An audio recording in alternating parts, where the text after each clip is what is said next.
নমস্কার। অল্প অল্প গল্প স্বল্পতে আপনাদের সকলকে জানাই স্বাগত।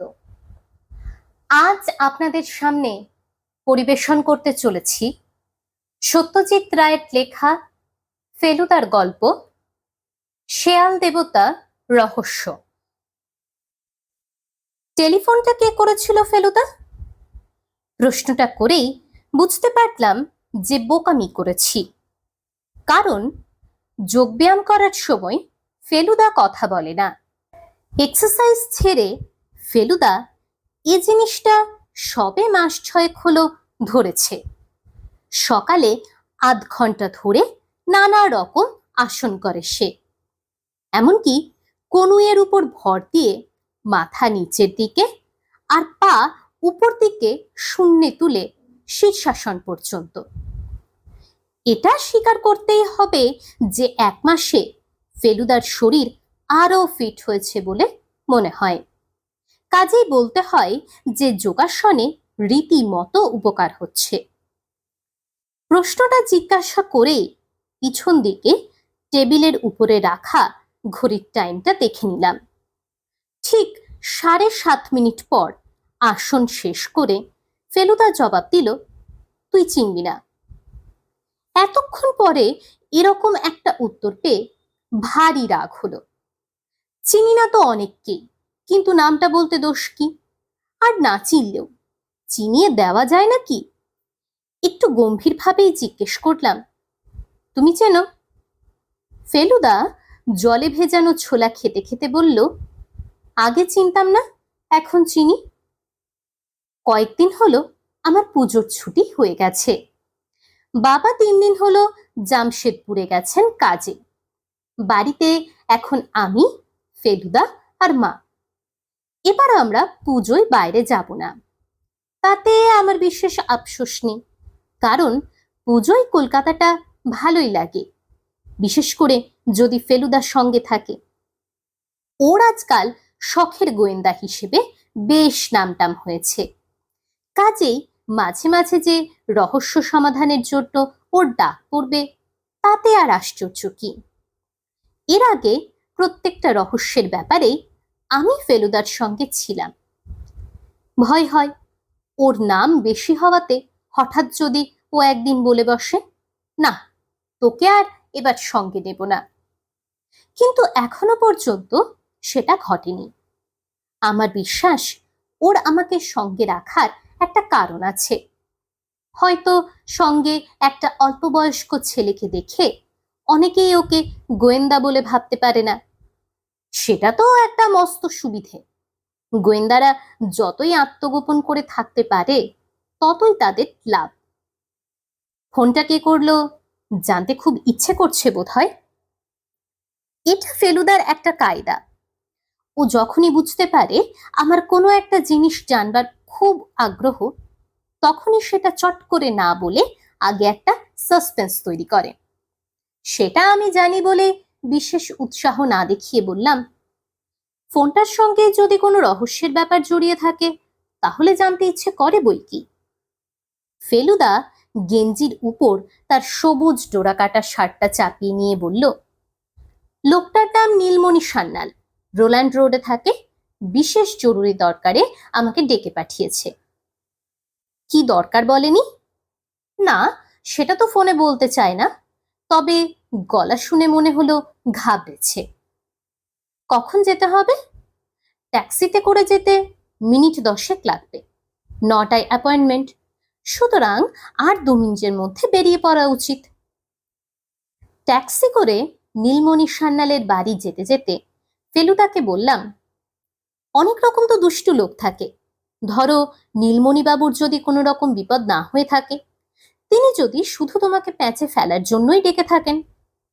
ফেলুদা রাস্তার দিক থেকে চোখ না সরিয়ে বলল, সে রিস্ক তো থাকেই, তবে সেরকম লোক বাড়িতে ডেকে নিয়ে প্যাঁচে ফেলবে না, কারণ সেটা তাদের পক্ষেও রিস্কি হয়ে যাবে।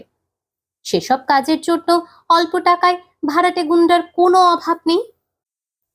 একটা কথা বলা হয়নি, ফেলুদা গত বছর অল ইন্ডিয়া রাইফেল কম্পিটিশনে ফার্স্ট হয়েছে। মাত্র 3 মাস বন্দুক শিখে ওর যা টিপ হয়েছিল সে একেবারে থ মেরে যাবার মতো। ফেলুদার এখন বন্দুক, রিভলভার দুই আছে, তবে বইয়ের ডিটেকটিভের মতো ও সারাক্ষণ রিভলভার নিয়ে ঘোরে না। সত্যি বলতে কি, এখনো পর্যন্ত ফেলুদাকে ও দুটোর একটাও ব্যবহার করতে হয়নি। তবে কোনোদিন যে হবে না সে কথা কি করে বলি। ট্যাক্সি যখন ম্যাডক স্কোয়ারের কাছাকাছি এসেছে তখন জিজ্ঞেস করলাম, ভদ্রলোক কি করেন সেটা জানো? ফেলুদা বলল, ভদ্রলোক পান খান, বোধহয় কানে একটু কম শোনেন, ইয়ে শব্দটা একটু বেশি ব্যবহার করেন, আর অল্প সর্দিতে ভুগছেন।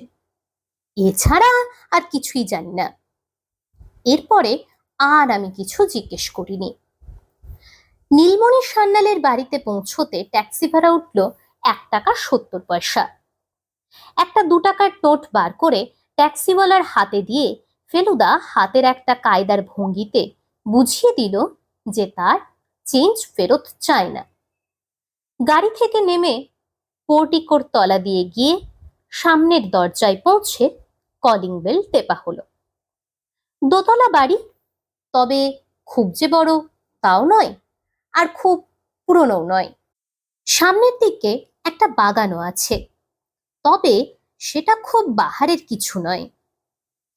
একজন দারোয়ান গোছের লোক এসে ফেলুদার কাছ থেকে ভিজিটিং কার্ড নিয়ে আমাদের বৈঠকখানায় বসতে বলল। ঘরে ঢুকে চারদিকে তাকিয়ে বেশ তাক লেগে গেল। সোফা, টেবিল, ফুলদানি, ছবি, কাচের আলমারিতে সাজানো নানা রকম সুন্দর পুরনো জিনিস টিনিস মিলিয়ে বেশ একটা জমকালো ভাব। মনে হয় অনেক খরচ করে মাথা খাটিয়ে কিনে সাজানো হয়েছে। ফেলুদা নিজেই উঠে পাখার রেগুলেটরটা ঘোরানোর সঙ্গে সঙ্গেই একজন ভদ্রলোক এসে ঢুকলেন। গায়ে স্লিপিং স্যুটের পায়জামার উপর একপাশে বোতামওয়ালা আদ্যির পাঞ্জাবি, পায়ে হরিণের চামড়ার চটি, আর 2 হাতের আঙুলে অনেকগুলো আংটি। হাইট মাঝারি, দাড়ি গোঁফ কামানো, মাথায় চুল বেশি নেই, রং মোটামুটি ফর্সা, আর চোখ দুটো ঢুলু ঢুলু। দেখলে মনে হয় এই বুঝি ঘুম থেকে উঠে এলেন। বয়স কত হবে? 50-এর বেশি নয়। আপনারই নাম প্রদোষ মিত্তির? জিজ্ঞেস করলেন। আপনি যে এত ইয়াং সেটা জানা ছিল না। ফেলুদা একটু হেহে করে আমার দিকে দেখিয়ে বলল, এটি আমার খুড়তুতো ভাই, খুব বুদ্ধিমান ছেলে। আপনি চাইলে আমাদের কথাবার্তার সময় আমি ওকে বাইরে পাঠিয়ে দিতে পারি। আমার বুকটা ধুকপুক করে উঠল, কিন্তু ভদ্রলোক আমার দিকে একবার চোখ বুলিয়ে নিয়েই বললেন, কেন, থাকুক না, কোনো ক্ষতি নেই। তারপর ফেলুদার দিকে ফিরে বললেন, ইয়ে, আপনারা কিছু খাবেন টাবেন, চা বা কফি? না, এই সবে চা খেয়ে বেরিয়েছি। বেশ, তাহলে আর সময় নষ্ট না করে কেন ডেকেছি সেইটে বলি।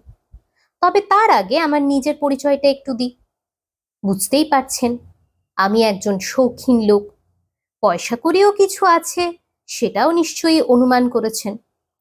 তবে বললে বিশ্বাস করবেন না, আমি চাকরিও করি না, ব্যবসাও করি না, বা বাপের সম্পত্তিও 1 পয়সাও পাইনি। নীলমণি বাবু রহস্য করার ভাব করে চুপ করলেন। ফেলুদা বলল, তাহলে কি লটারি? আগে বলছিলাম, তাহলে কি কখনো লটারি টটারি জিতেছিলেন? এক্স্যাক্টলি। ভদ্রলোক প্রায় ছেলে মানুষের মতো চেঁচিয়ে উঠলেন। 11 বছর আগে রেঞ্জার্স লটারি জিতে এক ধাক্কায় পেয়ে যায় প্রায় 2.5 লাখ টাকা। তারপর সেই টাকা দিয়ে খানিকটা বুদ্ধি আর খানিকটা ভাগ্যের জোরে বেশ ভালোভাবেই চালিয়ে এসেছি। বাড়িটা তৈরি করি বছর 8 আগে। আপনি হয়তো ভাবছেন এরকম অকেজো ভাবে একটা মানুষ বেঁচে থাকে কি করে, কিন্তু আসলে একটা কাজ আমার আছে। একটাই কাজ, সেটা হলো অকশন থেকে এই সব জিনিসপত্র কিনে ঘর সাজানো। ভদ্রলোক তাঁর ডান হাতটি বাড়িয়ে চারিদিকের সাজানো জিনিসপত্রগুলোর দিকে দেখিয়ে দিলেন। তারপর বললেন, যে ঘটনাটা ঘটেছে তার সঙ্গে আমার এই সব আর্টিস্টিক জিনিসপত্রের কোনো সম্পর্ক আছে কিনা জানি না, কিন্তু আমার মনে সন্দেহ হয় যে হয়তো থাকতেও পারে। এই যে। নীলমণি বাবু তাঁর পাঞ্জাবির পকেটে হাত ঢুকিয়ে কয়েকটা কাগজের টুকরো বার করে ফেলুদার দিকে এগিয়ে দিলেন। ফেলুদার সঙ্গে সঙ্গে আমিও কাগজগুলো দেখে নিলাম। 3টে কাগজ, তার প্রত্যেকটাতেই লেখার বদলে লাইন করে ছোট ছোট ছবি আঁকা। সেই ছবির মধ্যে কিছু কিছু বেশ বোঝা যায়, যেমন প্যাঁচা, চোখ, সাপ, সূর্য, এইসব। আমার কেমন যেন ব্যাপারটাকে দেখা দেখা বলে মনে হচ্ছিল। এমন সময় ফেলুদা বলল, এসব তো হিয়েরোগ্লিফিক লেখা বলে মনে হচ্ছে। ভদ্রলোক একটু থতমত খেয়ে বললেন, আজ্ঞে? ফেলুদা বলল, প্রাচীনকালে ইজিপশিয়ানরা যে লেখা বার করেছিল এটা সেই জিনিস বলেই মনে হচ্ছে। তাই বুঝি? তবে এ লেখা পড়তে পারে এমন লোক কলকাতায় আছে কিনা সন্দেহ। ভদ্রলোক যেন একটু মুষ্টে পড়ে বললেন, তাহলে যে জিনিস দুদিন অন্তর অন্তর ডাকে আমার নামে আসছে তার মানে না করতে পারলে তো ভারী অস্বস্তিকর ব্যাপার হবে। ধরুন যদি এগুলো সাংকেতিক হুমকি হয়, কেউ হয়তো আমাকে খুন করতে চাইছে আর তার আগে আমাকে শাসাচ্ছে। ফেলুদা একটুক্ষণ চুপ করে থেকে বলল, আপনার যেসব জিনিসপত্র সাজানো রয়েছে তার মধ্যে ইজিপশিয়ান কিছু আছে? নীলমণি বাবু হেসে বললেন, দেখুন, আমার কোন জিনিস যে কোথাকার সেটা আমি নিজেই ভালোভাবে জানি না। আমি কিনি কারণ আমার পয়সা আছে এবং আর 5 জন শৌখিন লোককে এসব জিনিস কিনতে দেখেছি, তাই। কিন্তু আপনার এত জিনিসের মধ্যে একটিকেও তো খেলো বলে মনে হচ্ছে না। যারা শুধু এগুলো দেখবে তারা তো আপনাকে রীতিমতো সমস্তার লোক বলে মনে করবে। ভদ্রলোক হেসে বললেন, ওটা কি জানেন, এসব ব্যাপারে সচরাচর জিনিস ভালো হলেই তার দাম বেশি হয়। টাকা যখন আছে তখন আমি সেরা জিনিসটা কিনবো নাই বা কেন? অনেক ভারী ভারী খদ্দেরের উপরে টেক্কা দিয়ে নিলাম থেকে এসব কিনেছি মশাই। কাজেই ভালো জিনিস আমার কাছে থাকাটা কিছু আশ্চর্য নয়। কিন্তু মিশরের জিনিস কিছু আছে কিনা জানেন না?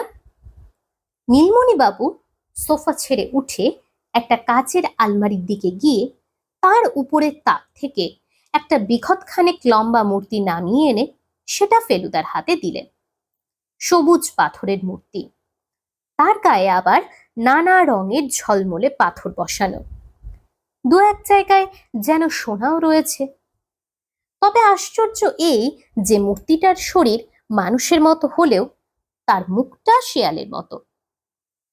এটা দিন 10 আগে কিনেছি অ্যারাটন ব্রাদার্সের একটা নিলাম থেকে। এটা বোধহয়। ফেলুদা মূর্তিটায় একবার চোখ বুলিয়েই বলল, আনুবিস। আনুবিস? সে আবার কি? ফেলুদা মূর্তিটা সাবধানে নেড়ে চেড়ে নীলমণি বাবুর হাতে ফেরত দিয়ে বলল, আনুবিস ছিল প্রাচীন মিশরের গড অফ দ্য ডেড, মৃত আত্মাদের দেবতা। চমৎকার জিনিস পেয়েছেন এটা। কিন্তু ভদ্রলোকের গলায় ভয়ের সুর। এই মূর্তি আর এই সব চিঠির মধ্যে কোনো সম্পর্ক আছে কি? আমি কি এটা কিনে ভুল করলাম? কেউ কি এটা আমার কাছ থেকে ছিনিয়ে নেবে বলে শাসাচ্ছে? ফেলুদা মাথা নেড়ে বলল, সেটা বলা মুশকিল। চিঠিগুলো কবে থেকে পেতে শুরু করেছেন? গত সোমবার থেকে। অর্থাৎ মূর্তিটা কেনার ঠিক পর থেকেই? হ্যাঁ। খামগুলো আছে? না, ফেলে দিয়েছি। রেখে দেওয়া হয়তো উচিত ছিল, তবে খুবই সাধারণ খাম, সাধারণ টাইপরাইটারে ঠিকানা লেখা, পোস্ট অফিস, এলগিন রোড। ঠিক আছে। ফেলুদা উঠে পড়ল। আপাতত কিছু করার আছে বলে মনে হয় না, শুধু সেফ সাইডে থাকার জন্য মূর্তিটাকে ওই আলমারিতে না রেখে আপনার হাতের কাছে রাখবেন। সম্প্রতি একজনদের বাড়ি থেকে এ ধরনের কিছু জিনিস চুরি হয়েছিল। তাই বুঝি? হ্যাঁ, একজন সিন্ধি ভদ্রলোক। যদ্দূর জানি এখনো সে চোর ধরা পড়েনি। আমরা ঘর থেকে বেরিয়ে বাইরে ল্যান্ডিং এ এলাম। ফেলুদা বলল, আপনার সঙ্গে রসিকতা করতে পারে এমন কারুর কথা মনে পড়ছে?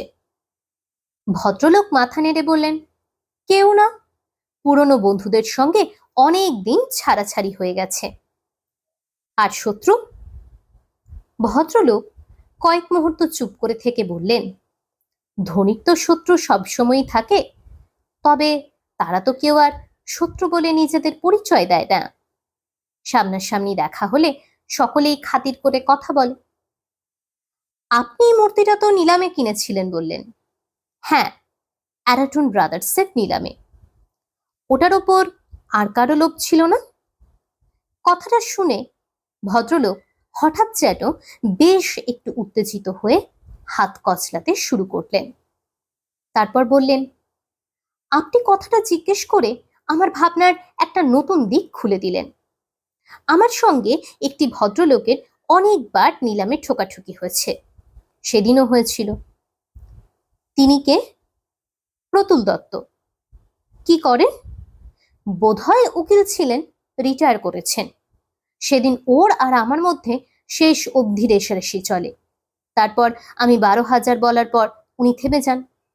মনে আছে, নিলামের পর আমি যখন বাইরে এসে গাড়িতে উঠছি, তখন হঠাৎ ওর সঙ্গে একবার চোখাচোখি হয়ে পড়ে। ওর চোখের চাহনিটা মোটেই ভালো লাগেনি। I see. আমরা নীলমণিবাবুর বাড়ি থেকে বেরোলাম। গেটের দিকে হাঁটতে হাঁটতে ফেলুদা প্রশ্ন করল, এ বাড়িতে কি আপনারা অনেকে থাকেন? নীলমণিবাবু হেসে বললেন, কি বলছেন মশাই, আমার মতো একা মানুষ বোধহয় কলকাতায় দুটি নেই। ড্রাইভার, মালি, দুটি পুরনো বিশ্বস্ত চাকর ও আমি, ব্যাস। ফেলুদার পরের প্রশ্নটা একেবারেই এক্সপেক্ট করিনি। বাচ্চা ছেলে কি কেউ থাকে না এ বাড়িতে? ভদ্রলোক এক মুহূর্তের জন্য একটু অবাক হয়ে তারপর হো হো করে হেসে বললেন, দেখেছেন, ভুলেই গিয়েছি। আসলে আমি লোক বলতে বয়স্ক লোকের কথাই ভাবছিলাম। আজ 3-10 হলো আমার ভাগ্নে ঝুন্টু এখানে এসে রয়েছে। ওর বাবা ব্যবসা করেন, এই সেদিন সস্ত্রীক জাপানে গেছেন। ঝুন্টুকে রেখে গেছেন আমার জিম্মায়।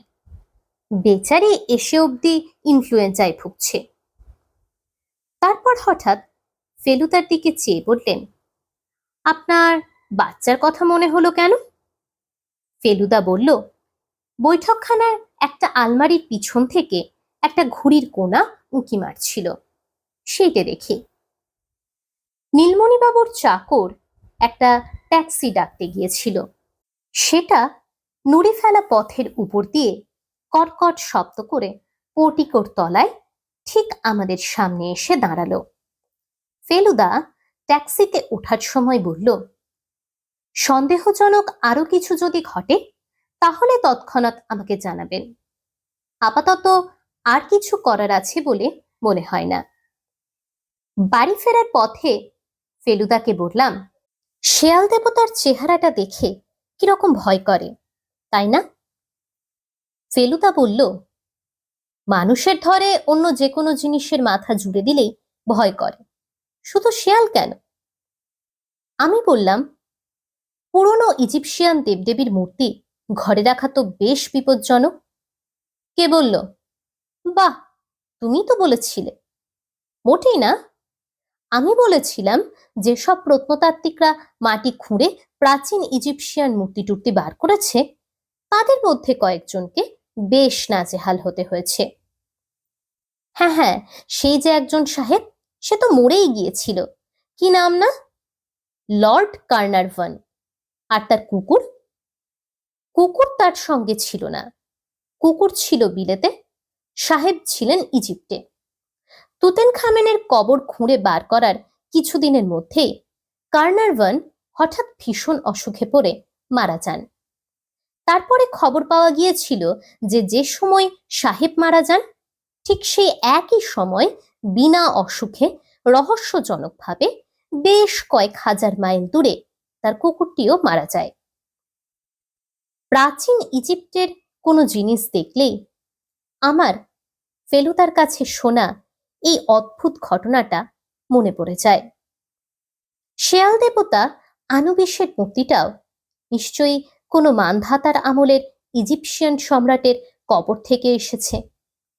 নীলমণিবাবু কি এসব কথা জানেন না? সাধ করে বিপদ ডেকে আনার মধ্যে কি মজা থাকতে পারে তা তো আমি ভেবেই পাই না। পরদিন ভোর 6:45 আমাদের বারান্দায় খবরের কাগজের বান্ডিলটা পড়ার প্রায় সঙ্গে সঙ্গেই টেলিফোনটা বেজে উঠল। আমি ফোনটা তুলে হ্যালো বলেছি, কিন্তু উল্টো দিকের কথা শোনার আগে ফেলুদা সেটা আমার হাত থেকে ছিনিয়ে নিল। পরপর 3 বার হু, 2 বার ও, আর একবার আচ্ছা ঠিক আছে বলেই ফোনটা ধপ করে রেখে দিয়ে ও ধরা গলায় বলল, আনুবিস গায়েব, এক্ষুনি যেতে হবে। সকালবেলায় ট্রাফিক কম বলে নীলমণি সান্যালের বাড়ি পৌঁছাতে লাগলো ঠিক 7 মিনিট। ট্যাক্সি থেকে নেমেই দেখি নীলমণি বাবু কেমন যেন ভ্যাবাচাকা ভাব করে বাড়ির বাইরেই আমাদের অপেক্ষায় দাঁড়িয়ে আছেন। ফেলুদাকে দেখেই বললেন, নাইটমেয়ারের মধ্যে দিয়ে গেছি মশাই, এরকম হরিবল অভিজ্ঞতা আমার কখনো হয়নি। আমরা ততক্ষণে বৈঠকখানায় ঢুকেছি। ভদ্রলোক আমাদের আগেই সোফায় বসে প্রথমে তার হাতের কবজিগুলো দেখালেন। দেখলাম লোকে যেখানে খড়ি পড়ে তার ঠিক নিচ দিয়ে 2 হাতে দড়ির দাগ বসে গিয়ে হাতটা লাল হয়ে গেছে। ফেলুদা বলল, কি ব্যাপার বলুন? ভদ্রলোক দম নিয়ে ধরা গলায় বলতে শুরু করলেন, আপনার কথা মতো গতকাল মূর্তিটা শোবার ঘরে নিয়ে গিয়ে একেবারে বালিশের তলায় রেখে দিয়েছিলাম। এখন মনে হচ্ছে যেখানে ছিল সেখানেই রাখলে আর কিছু না হোক অন্তত শারীরিক যন্ত্রণাটা ভোগ করতে হতো না। যাকগে, মূর্তিটা তো মাথার তলায় নিয়ে দিব্যি ঘুমোচ্ছি।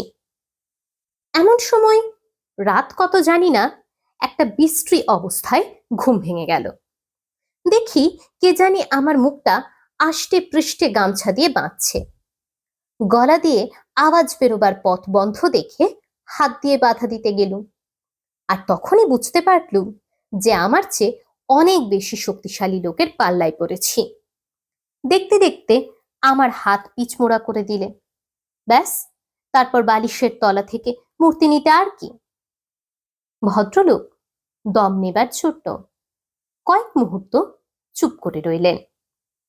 তারপর বললেন, ঘন্টা 3 বোধহয় হাত বাঁধা অবস্থায় পড়েছিল, সমস্ত শরীরে ঝিঁঝি ধরে গেছিল। সকালে চাকর নন্দলাল চা নিয়ে এসে আমাকে ওই অবস্থায় দেখে বাঁধন খুলে দেয়, আর তৎক্ষণাৎ আমি আপনাকে ফোন করি। ফেলুদার দেখলাম চোখ মুখের ভাব বদলে গেছে। সে সোফা ছেড়ে উঠে দাঁড়িয়ে বলল, আপনার ঘরটা একবার দেখব, আর প্রয়োজন হলে আপনার বাড়ির কিছু ছবি তুলব।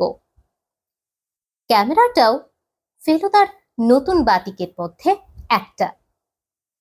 নীলমণি বাবু দোতলায় তার শোবার ঘরে নিয়ে গেলেন। ঘরে ঢুকে ফেলুদা বলল, এ কি, জানলার শিক নেই? ভদ্রলোক মাথা নেড়ে বললেন, আর বলবেন না, বিলিতি কায়দায় বাড়ি তো, আর আমি আবার জানলা বন্ধ করে শুতেই পারি না। ফেলুদা জানলা দিয়ে গলা বাড়িয়ে নিচের দিকে দেখে বলল, খুব সহজ, পাইপ রয়েছে, কার্নিশ রয়েছে, একটু জল লোক হলেই অনায়াসে জানলা দিয়ে ঘরে ঢুকে আসতে পারে। তারপর ফেলুদা ঘরের চারদিকে খুব ভালো করে দেখে নিয়ে ছবি টবি তুলে বলল, বাড়ির অন্য অংশ এবার ঘুরে দেখতে চাই। নীলমণি বাবু প্রথমে দোতলা দেখালেন, পাশের ঘরটাতে দেখলাম একটা খাটে 12-13 বছর বয়সের একটা ছেলে গলা অবধি লেপ মুড়ি দিয়ে শুয়ে আছে। তার চোখগুলো বড় বড়, আর দেখলেই মনে হয় তার স্বাস্থ্য মোটেই ভালো নয়। বুঝলাম এই হলো ঝুন্টু। নীলমণিবাবু বললেন, কালই আবার ডক্টর বোস ঝুন্টুকে ঘুমের ওষুধ দিয়ে গেছেন, তাই ও রাত্রে কিছুই শুনতে পায়নি। দোতলার আরো দুটো ঘর দেখে একতলার ঘরগুলোতে চোখ বুলিয়ে আমরা বাড়ির বাইরে এলাম। নীলমণিবাবুর ঘরের জানলার ঠিক নিচে দেখলাম কয়েকটা ফুলের টবে পাম জাতীয় গাছ লাগানো। ফেলুদা টবগুলোর ভিতর কিছু আছে কিনা দেখতে লাগলো। প্রথম দুটোই কিছু পেল না। তৃতীয়টার পাতার ভিতর হাতড়ে একটা ছোট্ট টিনের কৌটো পেল। সেটার ঢাকনা খুলে নীলমণিবাবুর দিকে এগিয়ে দিয়ে ফেলুদা বলল, এ বাড়িতে কারুর নস্যির বাতিক আছে? নীলমণিবাবু মাথা নেড়ে না বললেন। ফেলুদা কৌটোটা নিজের প্যান্টের পকেটে রেখে দিল। এবার নীলমণিবাবু যেন বেশ মরিয়া হয়েই বললেন, মিস্টার মিত্তির, আর কিছু না, মূর্তি একটা গেছে, আরেকটা না হয় কিনবো, কিন্তু একটা ডাকাত আমার বাড়িতে এসে আমার ঘরে ঢুকে আমার উপর যা তা অত্যাচার করে চলে যাবে, এ কিছুতেই বরদাস্ত করা যায় না। আপনার এর একটা বিহিত করতেই হবে। যদি লোকটাকে ধরে দিতে পারেন তাহলে আমি আপনাকে আর কি, পারিশ্রমিক, হ্যাঁ হ্যাঁ পারিশ্রমিক, মানে রিওয়ার্ড দেব। ফেলুদা বলল, রিওয়ার্ডটা বড় কথা নয়, সে আপনি দিতে চান দেবেন, কিন্তু আমি কাজটার ভার নিচ্ছি। তার প্রধান কারণ হলো এ ধরনের অনুসন্ধানে একটা চ্যালেঞ্জ আছে, একটা আনন্দ আছে। এটা শুনে আমার মনে হলো বড় বড় গোয়েন্দা কাহিনীতে ডিটেকটিভরা যেভাবে কথা বলে, ফেলুদাও যেন ঠিক সেইভাবেই কথাটা বলল। এরপরে প্রায় 10 মিনিট ধরে ফেলুদা নীলমণিবাবুর ড্রাইভার গোবিন্দ, চাকর নন্দলাল আর পাঁচু আর মালি নটবরের সঙ্গে কথা বলল। তারা সবাই বলল রাত্রে অস্বাভাবিক কিছু দেখেনি। বাইরের লোক আসার মধ্যে এক রাত 9টা নাগাদ ডাক্তার বোস এসেছিলেন ঝুন্টুকে দেখতে। নীলমণিবাবু নিজে নাকি তারপর একবার বেরিয়েছিলেন ON মুখার্জির ডাক্তারখানা থেকে ঝুন্টুর জন্য ওষুধ কিনে আনতে। ফেরার পথে একটু অন্যমনস্ক ছিলাম। হঠাৎ খেয়াল হলো ট্যাক্সি আমাদের বাড়ির রাস্তা ছাড়িয়ে অন্য কোথাও চলেছে। ফেলুদাকে গম্ভীর দেখে তাকে আর কিছু জিজ্ঞেস করতাম না। ট্যাক্সি থামলো ফ্রি স্কুল স্ট্রিটের একটা বাড়ির সামনে। দেখলাম বাড়ির সদর দরজার উপরে সাইনবোর্ডে উঁচু উঁচু রূপলি অক্ষরে লেখা রয়েছে, আরাটন ব্রাদার্স অক্সনিয়ার্স। এটাই সেই নিলামের দোকান। আমি কোনোদিন নিলাম ঘর দেখিনি, এই প্রথম দেখে একেবারে চোখ ছানা বড়া হয়ে গেল। এত রকম হিজিবিজি জিনিস একসঙ্গে এর আগে কখনো দেখিনি। ফেলুদার কাজ 2 মিনিটের মধ্যে সারা হয়ে গেল। প্রতুল দত্তের ঠিকানা 7/1 লাভলক স্ট্রিট। আমি মনে মনে ভাবলাম, প্রতুল দত্তের বাড়ি গিয়েও যদি ফেলুদাকে হতাশ হতে হয় তাহলে আর ওর কোথাও যাবার থাকবে না। তার মানে এবার ফেলুদাকে হার স্বীকার করতে হবে, আর তাহলে আমার যে কি দশা হবে তা জানি না। কারণ এখনো পর্যন্ত ফেলুদা কোথাও হার মানেনি। ও কোনো ব্যাপারে হাল ছেড়ে দিয়ে মুখ চুন করে বসে আছে, এ দৃশ্য আমি কল্পনাই করতে পারি না। আশা করি শিগগিরই ও একটা ক্লু পেয়ে যাবে। আমি অন্তত এখনো পর্যন্ত চোখে অন্ধকার দেখছি। দুপুরে খেতে খেতে ফেলুদাকে বললাম, এরপর?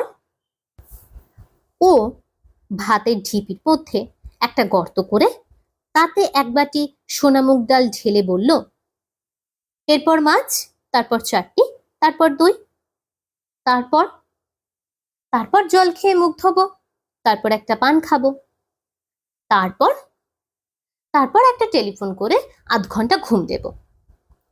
এর মধ্যে টেলিফোনটাই একমাত্র ইন্টারেস্টিং খবর, কাজেই আমি সেটার অপেক্ষায় বসে রইলাম। ডিরেক্টরি থেকে প্রতুল দত্তর নাম্বারটা আমি বার করে দিয়েছিলাম। নম্বরটা ডায়াল করে হ্যালো বলার সময় দেখলাম ফেলুদা গলাটা একদম চেঞ্জ করে বুড়োর গলা করে নিয়েছে। যে কথাটা হলো ফোনে তার শুধু একটা দিকই আমি শুনতে পেয়েছিলাম, আর সেইভাবেই সেটা লিখে দিচ্ছি। হ্যালো, আমি নাকতলা থেকে কথা কইছি। আগে আমার নাম শ্রী জয়নারায়ণ বাগচি। আমি প্রাচীন কারুশিল্প সম্পর্কে বিশেষ উৎসাহী। এই বিষয় নিয়ে আমি একটি পুস্তক রচনা করছি। হ্যাঁ, আগে হ্যাঁ, আপনার সংগ্রহের কথা শুনেছি। আমার একান্ত অনুরোধ, আপনি যদি অনুগ্রহ করে আপনার কিছু জিনিস আমাকে দেখতে দেন।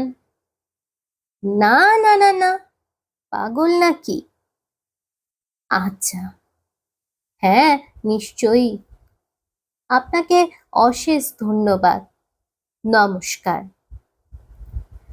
টেলিফোন শেষ করে ফেলুদা বলল, ভদ্রলোকের বাড়িতে চুনকাম হচ্ছে, তাই জিনিসপত্রগুলো সরিয়ে রেখেছেন, তবে সন্ধ্যের দিকে গেলে দেখতে পাওয়া যাবে। আমি একটা কথা না বলে পারলাম না, কিন্তু প্রতুলবাবু যদি সত্যি আনুবিশ্বের মূর্তি চুরি করে থাকেন তাহলে তো আর সেটা আমাদের দেখাবেন না। ফেলুদা বলল, যদি তোর মতো বোকা হয় তাহলে দেখাতেও পারে, তবে না দেখানোটাই সম্ভব। আমি মূর্তি দেখার জন্য যাচ্ছি না, যাচ্ছি লোকটাকে দেখতে। তার কথা মতো ফেলুদার টেলিফোনটা করেই নিজের ঘরে চলে গেল ঘুমোতে।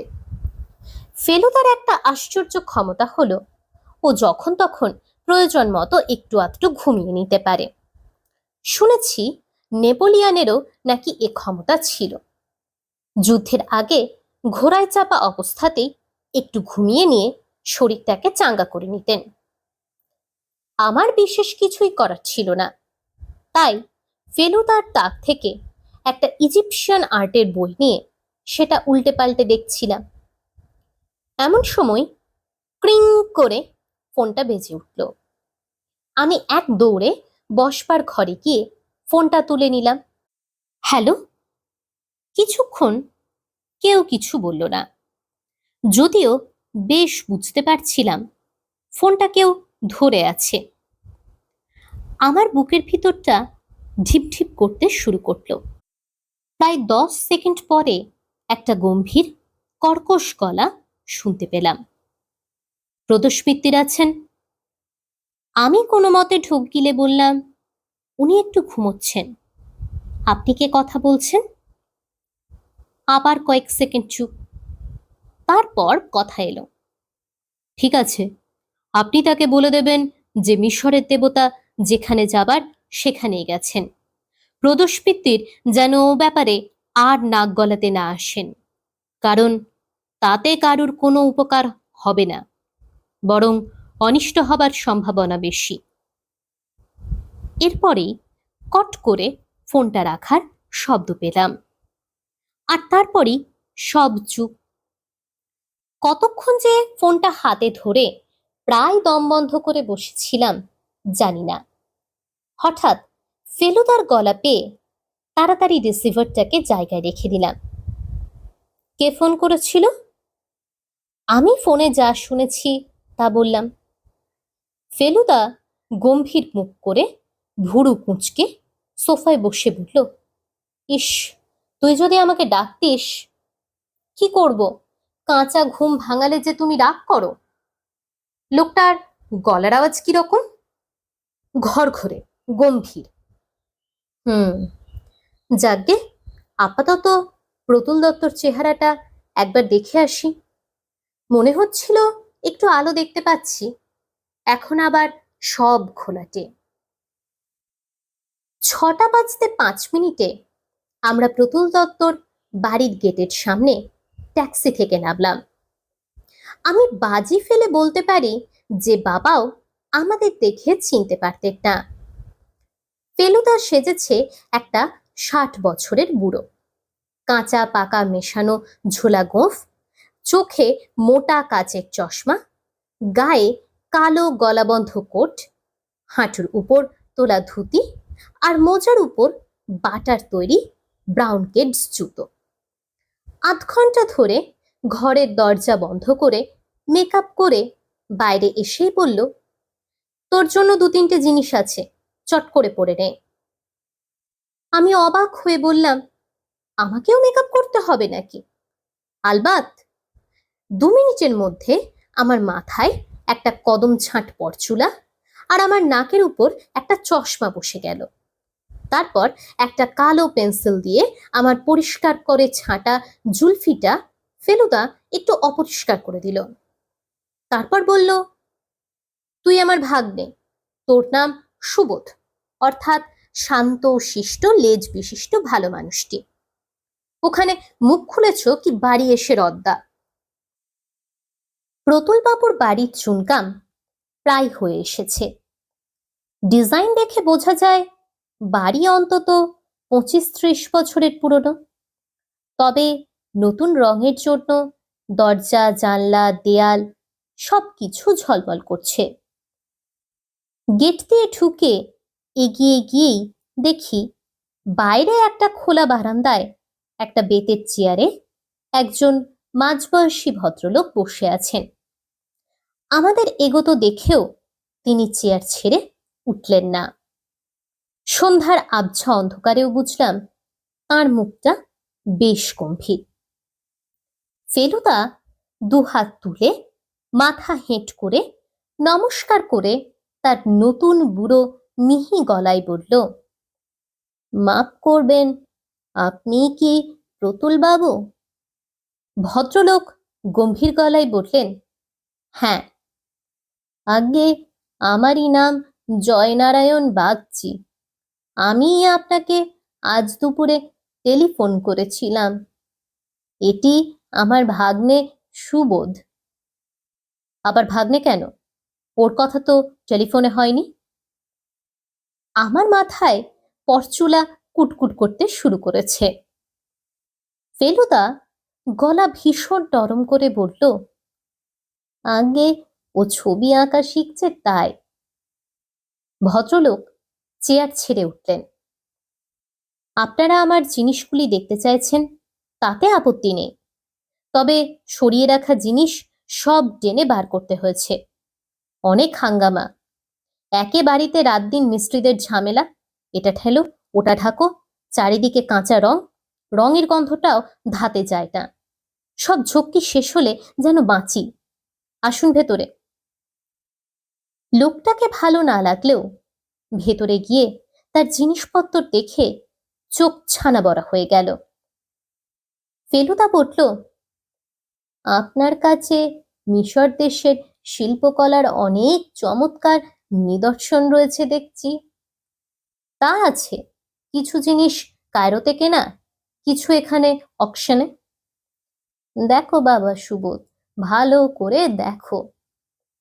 ফেলুদা আমার পিঠে একটা চিমটি কেটে আমায় জিনিসগুলোর দিকে ঠেলে দিল। কত রকম দেবদেবী দেখো, এই যে বাজ পাখি, এও দেবতা, এই যে প্যাঁচা, এও দেবতা। মিশর দেশে কত রকম জিনিসকে পুজো করতো লোকেরা দেখো। প্রতুল বাবু একটা সোফায় বসে চুরুট ধরালেন। হঠাৎ কি খেয়াল হলো, আমি বলে উঠলাম, শেয়াল দেবতা নেই বড় মামা? প্রশ্নটা শুনেই প্রতুল বাবু যেন হঠাৎ বিষম খেয়ে উঠলেন। বললেন, চুরুটের কোয়ালিটি ফল করছে, আগে এত কড়া ছিল না। ফেলুদা সেই একই রকম মিহি সুরে বললেন, হ্যাঁ হ্যাঁ, আমার ভাগ্নে আনুবিসের কথা বলছে, কালই ওকে বলছিলাম কি না। প্রতুল বাবু হঠাৎ ফোঁস করে উঠলেন, হুম, আনুবিস, স্টুপিড ফুল। আজ্ঞে।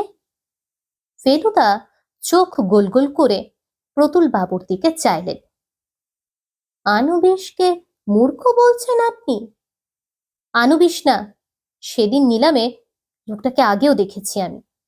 He is the full. Or beating এর কোনো মাথা মুন্ডু নেই। চমৎকার একটা মূর্তি ছিল, এমন এক অ্যাবসার্ড দাম হাঁকলো যে যার উপর আর চড়া যায় না। অত টাকা কোথায় পায় জানি না।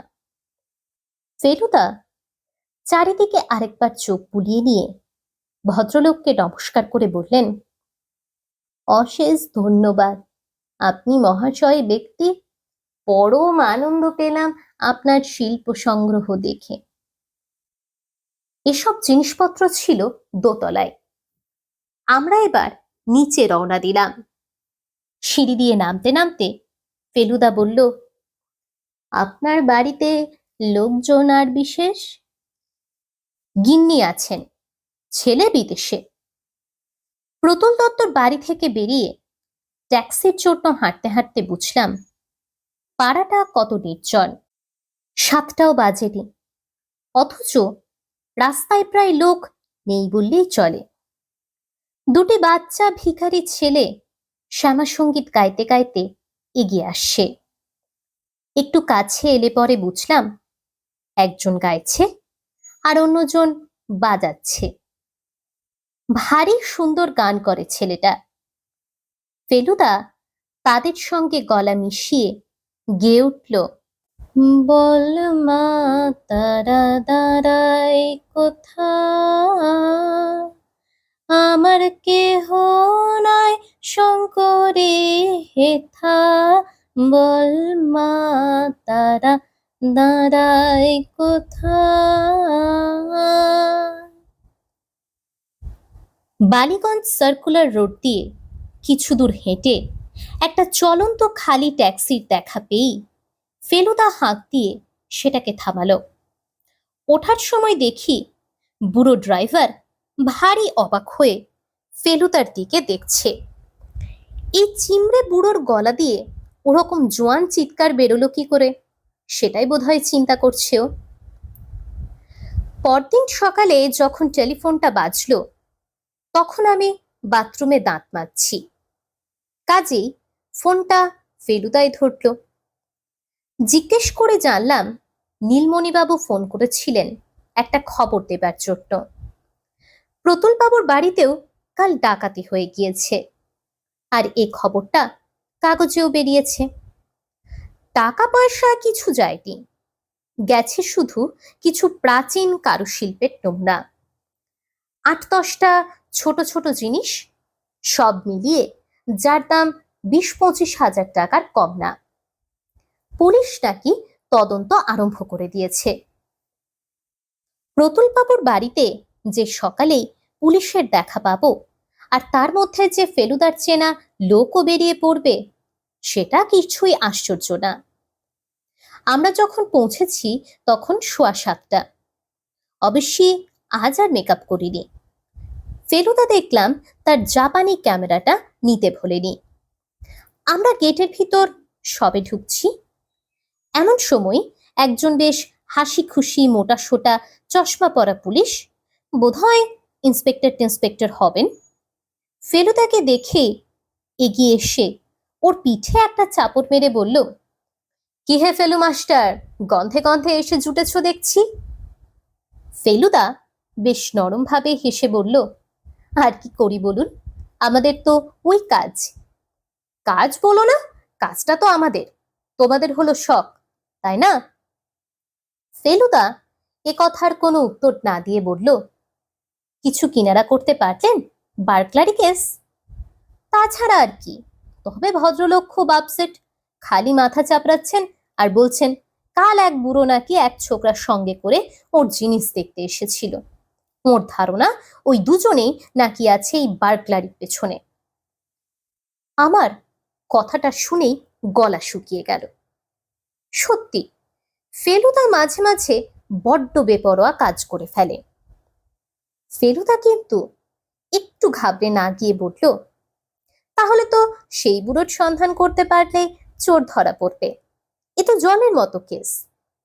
গোলগাল পুলিশটি বললেন, বেশ বলেছ, একেবারে খাঁটি উপন্যাসের গোয়েন্দাদের মতো বলেছ, বাহ। ভদ্রলোকের পারমিশন নিয়ে ফেলুদা আর আমি বাড়ির দিকে এগিয়ে গেলাম। প্রতুল বাবু দেখি আজও সেই বারান্দাতেই বসে আছেন। বুঝলাম তিনি এতই অন্যমনস্ক যে আমাদের দেখেও দেখতে পেলেন না। কোন ঘরটা থেকে চুরি হয়েছে দেখবে? মোটা পুলিশ জিজ্ঞেস করল। চলুন না। কাল সন্ধেবেলা দোতলার যে ঘরটায় গিয়েছিলাম আজও সেটাতেই যেতে হলো। অন্য কিছুর দিকে দৃষ্টি না দিয়ে ফেলুদা শটান ঘরের দক্ষিণ দিকের ব্যালকনিটার দিকে চলে গেল। সেটা থেকে ঝুঁকে নিচের দিকে চেয়ে বলল, পাইপ পেয়ে অনায়াসে উঠে আসা যায়, তাই না? মোটা পুলিশ বললেন, তা যায়, আর মুশকিল হচ্ছে কি, দরজার রং কাঁচা বলে ওটাকে আবার দুদিন থেকে বন্ধ করা হচ্ছিল না। ঠিক কখন হয়েছে চুরিটা? রাত 9:45। কে প্রথম টের পেল? এদের একটি পুরনো চাকর আছে, সে ওদিকের ঘরে বিছানা করছিল। একটা শব্দ পেয়ে আসে। ঘর তখন অন্ধকার। বাতি জ্বালানোর আগে সে একটা প্রচন্ড ঘুষি খেয়ে প্রায় অজ্ঞান হয়ে যায়। সেই সুযোগে চোর বাবাজি হাওয়া। ফেলুদার কপালে আবার সেই বিখ্যাত ভ্রুকুটি। বলল, একবার চাকরটার সঙ্গে কথা বলবো। চাকরের নাম বংশলোচন। দেখলাম ঘুষিটা খাওয়ার ফলে তার এখনো যন্ত্রণা আর ভয় কোনোটাই যায়নি। ফেলুদা বলল, কোথায় ব্যথা? চাকরটা চি চি করে উত্তর দিল, তলপেটে। তলপেটে? ঘুষি তলপেটে মেরেছিল? সে কি হাতের জোর! বাপরে বাপ, মনে হলো যেন পেটে এসে একখানা পাথর লাগলো, আর তারপরে সব অন্ধকার। আওয়াজটা শুনলে কখন? তখন তুমি কি করছিলে? টাইম তো দেখিনি বাবু, আমি তখন মায়ের ঘরে বিছানা করছি। দুটো ছেলে এসে কীর্তন গান করছিল, তাই শুনছিলাম। মা ঠাকুরুন ছিলেন পুজোর ঘরে, বললেন ছেলেটাকে পয়সা দিয়ে আয়। আমি যাব করছি, এমন সময় বাবুর ঘর থেকে ঘটি বাটি পড়ার মতো একটা শব্দ পেলাম। ভাবলাম কেউ তো নাই, তা জিনিস পড়ে কেন, তাই দেখতে গেছি, আর ঘরে ঢুকতেই। বংশলোচন আর কিছু বলতে পারল না। সব শুনে টুনে বুঝলাম আমরা চলে যাবার ঘন্টাখানেকের মধ্যেই চোর এসেছিল। আমি ভাবলাম ফেলুদা বোধহয় আরো কিছু জিজ্ঞেস করবে, কিন্তু শেষ পর্যন্ত ও আর কোনো কথাই বলল না। সেই মোটা পুলিশকে ধন্যবাদ দিয়ে আমরা বাড়ি থেকে বেরিয়ে এলাম। বাইরে রাস্তায় এসে ফেলুদার মুখের চেহারা একদম বদলে গেল। এ চেহারা আমি জানি। ফেলুদা কি জানি একটা রাস্তা দেখতে পেয়েছে, আর সে রাস্তা দিয়ে গেলেই রহস্যের সমাধানে পৌঁছানো যাবে। পাশ দিয়ে খালি ট্যাক্সি বেরিয়ে গেল, কিন্তু ফেলুদা থামালো না। আমরা দুজনে হাঁটতে লাগলাম। ফেলুদার দেখা দেখি আমিও ভাবতে চেষ্টা করলাম, কিন্তু তাতে খুব বেশি দূর কিছু এগোতে পারলাম না। প্রতুল বাবু যে চোর নন সেটা পরিষ্কার বোঝা যাচ্ছে, যদিও প্রতুল বাবুকে বেশ জোয়ান লোক বলে মনে হয়, আর ওর গলার আওয়াজটা বেশ ভারী। কিন্তু তাও এটা কিছুতেই সম্ভব বলে মনে হচ্ছিল না যে প্রতুল বাবু একটা বাড়ির পাইপ পেয়ে দোতলায় উঠতে পারেন। তার জন্য যেন আরো অনেক কম বয়সের লোকের দরকার। তাহলে চোরকে? আর ফেলুদা কোন জিনিসটার কথা এত মন দিয়ে ভাবছে? কিছুক্ষণ হাঁটার পরে দেখি আমরা নীলমণি বাবুর বাড়ির পাঁচিলের পাশে এসে পড়েছি। ফেলুদা পাঁচিলটা বায়ে রেখে ধীরে ধীরে হাঁটতে আরম্ভ করলো। কিছু দূর গিয়ে পাঁচিলটা বাঁ দিকে ঘুরেছে। ফেলুদাও ঘুরল, আর তার সঙ্গে সঙ্গে আমিও। এদিকে রাস্তা নেই, ঘাসের উপর দিয়ে হাঁটতে হয়। মোড় ঘুরে 18 কি 19 পা হাঁটার পর ফেলুদা হঠাৎ থেমে গিয়ে পাঁচিলের একটা বিশেষ অংশের দিকে খুব মন দিয়ে দেখল। তারপর সেই জায়গাটার খুব কাছ থেকে একটা ছবি তুলল। আমি দেখলাম সেখানে একটা ব্রাউন রঙের হাতের ছাপ রয়েছে। পুরো হাত নয়, দুটো আঙুল আর তেলোর খানিকটা অংশ, কিন্তু তা থেকে বোঝা যায় যে সেটা বাচ্চা ছেলের হাত। এবার আমরা যে পথে এসেছিলাম সে পথে গিয়ে গেট দিয়ে ভেতরে ঢুকে সোজা একেবারে বাড়ির দিকে চলে গেলাম। খবর পাঠাতেই নীলমণি বাবু বেশ ব্যস্ত হয়ে নিচে চলে এলেন। আমরা তিনজনেই বৈঠকখানায় বসার পর নীলমণি বাবু বললেন, আপনি শুনলে কি বলবেন জানি না, তবে আমার মনটা আজ কালকের চেয়ে কিছুটা হালকা। আমার মতো দুর্দশা যে আরেকজনেরও হয়েছে সেটা ভেবে খানিকটা কষ্টের লাঘব হচ্ছে, কিন্তু তাও একটা প্রশ্নের উত্তর না পাওয়া অবধি কষ্ট যাবে না। কোথায় গেল আমার আনুবিস বলুন? আপনি এত বড় ডিটেকটিভ, দুটো ডাকাতি দুদিন উপরি উপরি হয়ে গেল, আর আপনি এখনো যেই তিমিরে সেই তিমিরে। ফেলুদা একটা প্রশ্ন করে ফেলল, আপনার ভাগ্নেটি কেমন আছে? কে? ঝুন্টু? ও আজ অনেকটা ভালো, ওষুধে কাজ দিয়েছে, আজ জ্বরটা অনেক কমে গেছে। আচ্ছা, বাইরের কোনো ছেলে টেলে কি পাঁচিল টপকে এখানে আসে ঝুন্টুর সঙ্গে খেলতে টেলতে? পাঁচিল টপকে? কেন বলুন তো? আপনার পাঁচিলের বাইরের দিকটায় একটা বাচ্চা ছেলের হাতের ছাপ দেখছিলাম। ছাপ মানে? কিরকম ছাপ? ব্রাউন রঙের ছাপ। টাটকা? বলা মুশকিল, তবে খুব পুরনো নয়। কই, আমি তো কোনোদিন কোনো বাচ্চাকে আসতে দেখিনি। বাচ্চা বলতে এক আসে, তাও সেটা পাঁচিল টপকে নয়, একটা ছোকরা ভিখিরি, দিব্যি শ্যামা সঙ্গীত গায়। তবে হ্যাঁ, আমার বাগানের পশ্চিম দিকে একটা জামরুল গাছ আছে। মধ্যে মধ্যে বাইরের ছেলে পাঁচিল টপকে এসে সে গাছের ফল পেড়ে খায় না, এমন গ্যারান্টি আমি দিতে পারি না। নীলমণি বাবু এবার জিজ্ঞেস করলেন, চোরের বিষয় আর কিছু জানতে পারলেন কি? ফেলুদা সোফা ছেড়ে উঠে পড়ল। লোকটার হাতের চোট সাংঘাতিক, এক ঘুষিতে প্রতুল বাবুর চাকরকে অজ্ঞান করে দিয়েছিল। তাহলে এ চুরি ও চুরি এক চুরি করেছে তাতে সন্দেহ নেই। হতে পারে, তবে গায়ের চোটটা এখানে বড় কথা বলে আমার মনে হয় না। একটা বিভৎস বুদ্ধিরও ইঙ্গিত যেন পাওয়া যাচ্ছে। নীলমণি বাবু যেন মুষ্টে পড়লেন, বললেন, আশা করে সে বুদ্ধিকে জব্দ করার মতো বুদ্ধি আপনার আছে, না হলে তো আমার মূর্তি ফিরে পাবার আশা ছাড়তে হয়। ফেলুদা বলল, আরো 2 দিন অপেক্ষা করুন, এখনো পর্যন্ত কখনো ফেলু মিত্তিরের ডিফিট হয়নি। নীলমণি বাবুর বাড়ির গাড়ি বারান্দা থেকে গেট অব্দি নুড়ি পাথর দেওয়া রাস্তা। সেটার মাঝামাঝি যখন পৌঁছেছি তখন একটা কটকট শব্দ পেয়ে পিছন ফিরে দেখি নীলমণি বাবুর দোতলার একটা ঘরের জানলার পিছনে দাঁড়িয়ে একটা ছোট ছেলে, ঝুন্টুই বোধ হয়, জানলার কাছটাতে হাত দিয়ে টোকা মারছে। আমি বললাম, ঝুন্টু। ফেলুদা বলল, দেখেছি। সারা দুপুর ফেলুদা তার নীল খাতায় অভ্যাসমতো গ্রিক অক্ষরে কি সব হিজিবিজি লিখল। আমি জানি ভাষাটা আসলে ইংরেজি, কিন্তু অক্ষরগুলো গ্রিক, যাতে আর কেউ পড়ে মানে বুঝতে না পারে। আমার সঙ্গে ওর কথা একেবারেই বন্ধ, তবে সেটা এক হিসেবে ভালো। এখন ওর ভাববার সময়, কথা বলার সময় নয়। মাঝে মাঝে শুনছিলাম ও গুনগুন করে গান গাইছে। এটা সেই ভিখিরি ছেলেটির গাওয়া রামপ্রসাদী গানটা।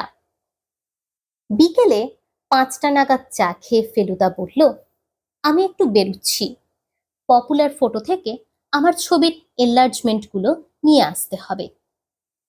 আমি একাই বাড়িতে রয়ে গেলাম। দিন ছোট হয়ে আসছে, তাই 5:30 বাজতে না বাজতেই সূর্য ডুবে অন্ধকার হয়ে এলো। পপুলার ফটো দোকানটা হাজরা রোডের মোড়ে। ফেলুদার ছবি নিয়ে ফিরে আসতে 20 মিনিটের বেশি লাগা উচিত না, তবে এত দেরি হচ্ছে কেন? অবশ্যই অনেক সময় ছবি তৈরি না হলে দোকানে বসিয়ে রাখে। আশা করি অন্য কোথাও যায়নিও। আমাকে ফেলে ঘোরাঘুরিটা আমার ভালো লাগে না। একটা করতালের আওয়াজ কানে এলো, আর তার সঙ্গে সঙ্গে চেনা গলায় সেই গান। বল মা তারা দাঁড়ায় কোথা, আমার কেহ নয় শঙ্করে হেথা, বল মা তারা দাঁড়ায় কোথা। সেই ছেলে দুটো আজ আমাদের পাড়ায় ভিক্ষে করতে এসেছে। গান ক্রমে এগিয়ে এলো। আমি আমাদের ঘরের জানলাটার কাছে গিয়ে দাঁড়ালাম। এখান থেকে রাস্তাটা দেখা যায়। ওই যে ছেলে দুটো, একজন গাইছে, একজন করতাল বাজাচ্ছে। কি সুন্দর গলা ছেলেটার।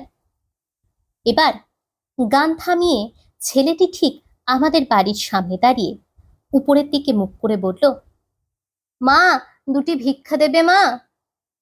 কি মনে হলো আমার ব্যাগ থেকে একটা 50 টাকা বার করে জানলা দিয়ে ছেলেটার দিকে ফেলে দিলাম। টিং শব্দ করে পয়সাটা মাটিতে পড়ল। দেখলাম ছেলেটা সেটা কুড়িয়ে নিয়ে ঝোলার মধ্যে পুরে আবার গান গাইতে গাইতে হাঁটতে শুরু করলো। একটা ব্যাপারে আমার মাথাটা কেমন জানি গোলমাল হয়ে গেল। যদিও আমাদের রাস্তাটা বেশ অন্ধকার, তবু ভিখিরি ছেলেটি যখন উপর দিকে মুখ করে ভিক্ষে চাইলো, তখন যেন মনে হলো তার মুখের সঙ্গে ঝুন্টুর একটা আশ্চর্য মিল আছে। হয়তো এটা আমার দেখার ভুল, কিন্তু তাতে মনের মধ্যে কেমন খটকা লাগতে লাগলো। আমি ঠিক করলাম ফেলুদা এলেই কথাটা ওকে বলবো। প্রায় 6:30টার সময় মেজাজ বেশ গরম করে ফেলুদা এনলার্জমেন্ট নিয়ে বাড়ি ফিরল। যা ভেবেছিলাম তাই, ওকে দোকানে বসে অপেক্ষা করতে হয়েছিল। বলল, এবার থেকে নিজেই একটা ডার্করুম তৈরি করে ছবি ডেভেলপিং প্রিন্টিং করব। বাঙালি দোকানের কথার কোনো ঠিক নেই। ফেলুদা যখন ওর বিছানার উপর ছবিগুলো বিছিয়ে বসেছে, তখন আমি ওকে গিয়ে ভিখিরি ছেলেটির কথা বললাম। ও কিন্তু একটু অবাক না হয়ে বলল, সেটা আর আশ্চর্য কি? আশ্চর্য না? হুম, কিন্তু তাহলে ভীষণ গন্ডগোল বলতে হবে। গন্ডগোল তো বটে, সেটা তো আমি প্রথম থেকেই বুঝেছি। তুমি বলতে চাও যে ওই ছেলেটা চুরির ব্যাপারে জড়িত? হতেও পারে, কিন্তু একটা বাচ্চা ছেলের ঘুষির এত জোর যে একটা ধেড়ে লোককে অজ্ঞান করে দেবে? বাচ্চা ছেলে ঘুষি মেরেছে তা তো বলিনি। তাও ভালো। যদিও ভালো বললাম, কিন্তু আসলে মোটেই ভালো লাগছিল না। ফেলুদাও যে কেন পরিষ্কার করে কিছু বলছে না তা জানি না। খাটের উপর বিছানো 12টা ছবির মধ্যে দেখলাম একটা ছবি ফেলুদা বিশেষ মনোযোগ দিয়ে দেখছে। কাছে গিয়ে দেখি সেটা আজই সকালে তোলা নীলমণি বাবুর পাঁচিলে বাচ্চা ছেলের হাতের দাগের ছবিটা। এনলার্জমেন্টের ফলে হাতের তেলোটা স্পষ্ট বোঝা যাচ্ছে। বললাম, তুমি তো বলো হাত দেখতে জানো, বলো তো ছেলেটার কত আয়ু? ফেলুদা কোনো উত্তর দিল না। সে তন্ময় হয়ে ছবিটার দিকে চেয়ে আছে। লক্ষ্য করলাম যে তার মধ্যে একটা দারুণ কনসেন্ট্রেশনের ভাব। কিছু বুঝতে পারছিস? হঠাৎ ওর প্রশ্নটা আমাকে একেবারে চমকে দিল। কি বুঝবো? সকালে কি বুঝেছিলি আর এখন কি বুঝলি বলতো? সকালে মানে যখন ছবিটা তুললে? হ্যাঁ। কি আর বুঝবো, বাচ্চা ছেলের হাত, এছাড়া আর কি বোঝার আছে? ছাপের রংটা দেখে কিছু মনে হয়নি? রং তো ব্রাউন ছিল। তার মানে কি? তার মানে ছেলেটার হাতে ব্রাউন রঙের কিছু একটা লেগেছিল। কিছু মানে কি? ঠিক করে বল। পেন্ট হতে পারে। কোথাকার পেন্ট? কোথাকার পেন্ট, কোথাকার? হঠাৎ মনে পড়ে গেল প্রতুল বাবুর ঘরের দরজার রং। এক্স্যাক্টলি। সেদিনও তোর শার্টের বাঁ দিকের আস্তিনে লেগে গিয়েছিল। এখনো গিয়ে দেখতে পারিস, লেগে আছে। কিন্তু আমার মাথাটা ভোঁ ভোঁ করছিল। যার হাতের ছাপ সেই কি প্রতুল বাবুর ঘরে ঢুকেছিল? হতেও পারে। এখন বল, ছবি দেখে কি বুঝছিস? আমি অনেক ভেবেও নতুন কিছু বোঝার কথা বলতে পারলাম না। ফেলুদা বলল, তুই পারলে আশ্চর্য হতাম। শুধু আশ্চর্য হতাম না, শক পেতাম। কারণ তাহলে বলতে হতো তোর আর আমার বুদ্ধিতে কোনো তফাৎ নেই। তোমার বুদ্ধিতে কি বলছে? বলছে যে এটা একটা সাংঘাতিক কেস, ভয়াবহ ব্যাপার। আনুবিস যেরকম ভয়ঙ্কর, এই রহস্যটাও তেমনি ভয়ঙ্কর। পরদিন সকালে ফেলুদা প্রথম নীলমণি সান্যালকে ফোন করল। হ্যালো, কে? মিস্টার সান্যাল, আপনার রহস্য সমাধান হয়ে গেছে। মূর্তি এখনো হাতে আসেনি, তবে কোথায় আছে মোটামুটি আন্দাজ পেয়েছি। আপনি কি বাড়ি আছেন? অসুখ বেড়েছে? কোন হাসপাতালে নিয়ে যাচ্ছেন? ও আচ্ছা, তাহলে পরে দেখা হবে। ফোনটা রেখে ফেলুদা চট করে আরেকটা নম্বর ডায়াল করল। ফিসফিস করে কি কথা হলো সেটা ভালো শুনতে পেলাম না, তবে ফেলুদা যে পুলিশে টেলিফোন করছে সেটা বুঝলাম। ফোনটা রেখেই ও আমাকে বলল, এক্ষুনি বেরোতে হবে, তৈরি হয়ে নে। একের সকালে ট্রাফিক কম, তার উপর ফেলুদা আবার ট্যাক্সি ড্রাইভারকে বলল টপ স্পিডে যেতে। দেখতে দেখতে আমরা নীলমণি বাবুর বাড়ির রাস্তায় এসে পড়লাম। গেটের কাছাকাছি যখন পৌঁছেছি তখন দেখি নীলমণি বাবু তার কালো অ্যাম্বাসাডারে বেরিয়ে বেশ স্পিডের মাথায় আমরা যেদিকে যাচ্ছি তার উল্টো দিকে রওনা দিলেন। সামনে ড্রাইভার আর পিছনে নীলমণি বাবু ছাড়া আর কাউকে দেখতে পেলাম না। और जोर से, ফেলুদা চেঁচিয়ে উঠল। ট্যাক্সি ড্রাইভারও কিরকম এক্সাইটেড হয়ে অ্যাক্সিলারেটরে পা চেপে দিল। সামনের গাড়িটা দেখলাম বিশ্রী গোঁ গোঁ শব্দ করে ডান দিকে মোড় দিচ্ছে। এইবার ফেলুদা যে জিনিসটা করলো সেটা এর আগে কখনো করেনি। কোটের ভিতরে হাত ঢুকিয়ে হঠাৎ তার রিভলভারটা বার করে গাড়ির জানলা দিয়ে ঝুঁকে পড়ে নীলমণি বাবুর গাড়ির পিছনের টায়ারের দিকে অব্যর্থ টিপ করে রিভলভারটা মারল। প্রায় একই সঙ্গে রিভলভারের আর টায়ার ফাটার শব্দে কানে তালা লেগে গেল। দেখলাম নীলমণি বাবুর গাড়িটা বিশ্রীভাবে রাস্তার একপাশে কেদরে গিয়ে একটা ল্যাম্পপোস্টের সঙ্গে ধাক্কা খেয়ে থেমে গেল। আমাদের গাড়িটা নীলমণি বাবুর গাড়ির পিছনে থামতেই দেখি উল্টো দিক থেকে পুলিশের জিপ এসেছে। এদিকে নীলমণি বাবু গাড়ি থেকে নেমে এসে ভীষণ বিরক্ত মুখ করে এদিক ওদিক চাইছেন। ফেলুদা আর আমি ট্যাক্সি থেকে নেমে নীলমণি বাবুর দিকে এগিয়ে গেলাম। পুলিশের জিপটাও কাছাকাছি এসে থেমেছে। দেখলাম সেটা থেকে নামলেন সেই মোটা অফিসারটি। নীলমণি বাবু হঠাৎ বলে উঠলেন, এসব কি হচ্ছে কি? ফেলুদা গম্ভীর গলায় বলল, আপনার সঙ্গে গাড়িতে ড্রাইভার ছাড়া আর কে আছে জানতে পারি কি? কে আবার থাকবে? ভদ্রলোক চেঁচিয়ে উঠলেন। বললাম তো, আমি আমার ভাগ্নেকে নিয়ে হাসপাতালে যাচ্ছি। ফেলুদা এবার আর কিছু না বলে সোজা গিয়ে নীলমণি বাবুর গাড়ির দরজার হ্যান্ডেলটা ধরে এক টানে দরজা খুলে ফেলল। খোলার সঙ্গে সঙ্গে একটা বাচ্চা ছেলে গাড়ি থেকে তীরের মতো বেরিয়ে ফেলুদার উপর ঝাঁপিয়ে পড়ে ওর টুঁটি টিপে ধরল। কিন্তু ফেলুদা তো শুধু যোগব্যায়াম করে না, ও রীতিমতো জুজুৎসু আর ক্যারাটে শিখেছে। ছেলেটার কবজি দুটি ধরে উল্টে তাকে অদ্ভুত কায়দায় মাথার উপর দিয়ে ঘুরিয়ে আছাড় মেরে রাস্তায় ফেলল। যন্ত্রণার চোটে একটা চিৎকার ছেলেটার মুখ দিয়ে বেরোলো, আর সে চিৎকার শুনে আমার রক্ত জল হয়ে গেল। কারণ সেটা মোটেই বাচ্চার গলা নয়, সেটা একটা বয়স্ক লোকের বিকট হেঁড়ে গলার চিৎকার। এই গলায় সেদিন আমি টেলিফোনে শুনেছিলাম। ইতিমধ্যে পুলিশ এসে নীলমণিবাবুর গাড়ির ড্রাইভার আর বাচ্চাটাকে ধরে ফেলল। ফেলুদা তার জামার কলারটা ঠিক করতে করতে বলল, পাঁচিলের গায়ে হাতের ছাপ দেখেই ধরেছিলাম। অল্প বয়সের ছেলের হাতে এত লাইন থাকে না, তাদের হাত আরো অনেক মসৃণ থাকে। অথচ সাইজ যখন ছোট তখন তার একটাই মানে হতে পারে, এটা আসলে একটা বেঁটে বামনের হাতের ছাপ। বাচ্চাটা আসলে আর কিছুই না, একটা ডোয়ার্ফ। কত বয়স হলো আপনার সাগরেদের, নীলমণিবাবু? 40। ভদ্রলোকের গলা দিয়ে ভালো করে আওয়াজ বেরোচ্ছে না। খুব বুদ্ধি খাটিয়েছেন, যা হোক। আগে জিনিস চুরির মিথ্যে ঘটনাটা খাড়া করে আমাকে ডেকে পাঠিয়ে তারপর নিজেই লোক লাগিয়ে পরের জিনিস চুরি করছেন। আপনার বাড়িতে কাল যাকে দেখলাম, সে কি সেই ভিখিরি ছেলেটি? নীলমণিবাবু মাথা নেড়ে হ্যাঁ বললেন।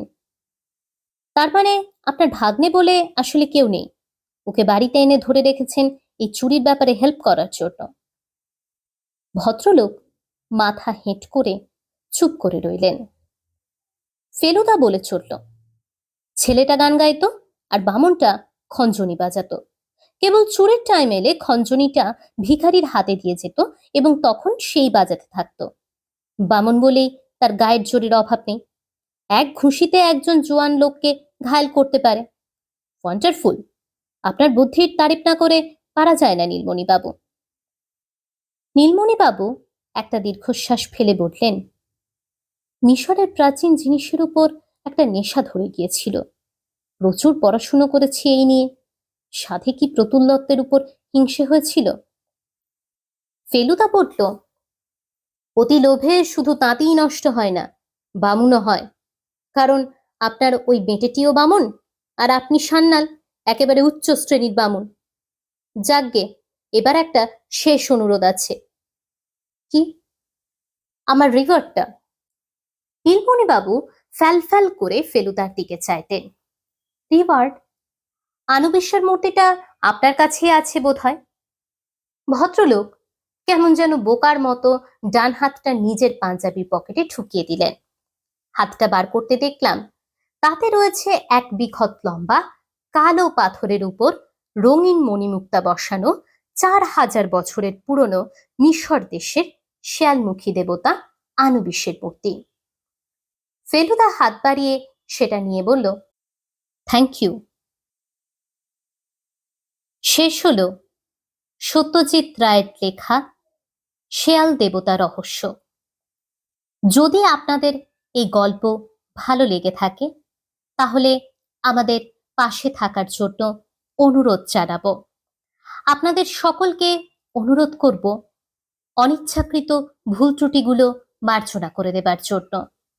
সকলে গল্পের সঙ্গে থাকুন, বইয়ের সঙ্গে বাঁচুন, ভালো থাকুন, আনন্দে থাকুন, অন্যদের ভালো রাখুন। আমাদের পরবর্তী নিবেদন হিসেবে আসতে চলেছে সত্যজিৎ রায়ের লেখা ফেলুদার গল্প গ্যাংটকে গন্ডগোল। ধন্যবাদ, নমস্কার।